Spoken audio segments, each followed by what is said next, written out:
నిజంగా ఈ ఆధ్యాత్మిక జీవితంలో పరిపూర్ణత, పరిపక్వత రావాలంటే నిరంతరం సాధన చేయాల్సిందే.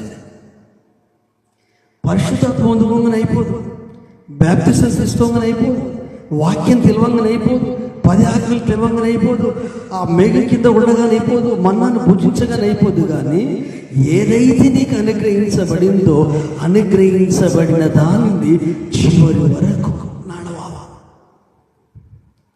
రక్షణ పొందినామన్న సంతోషము కాదు, కానీ రక్షణను మన ప్రాణం పోయేంత వరకు, యేసయ్య రాకడ వచ్చేంత వరకు కొనసాగించాలి. ఈ కొనసాగింపులో, ఈ ప్రయాణములో ప్రాబ్లమ్స్ వస్తాయి. ఎన్ని ప్రాబ్లమ్స్ వచ్చినా ఆత్మీయ జీవితం కుంటుపడదు,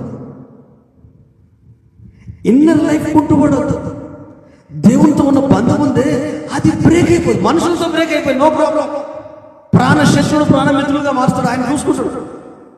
సేవకులతో బ్రేక్ అయిపోయింది, నో ప్రాబ్లం. ఫ్యామిలీ మెంబర్స్తో బ్రేక్ అయిపోయింది, నో ప్రాబ్లం. కానీ ఆ దేవుడితో నువ్వు బ్రేక్ అవ్వద్దు. ఒకవేళ దేవుడితో కంటిన్యూ ఉన్నావు అనుకో, ఇవన్నీ సరి చేయబడు.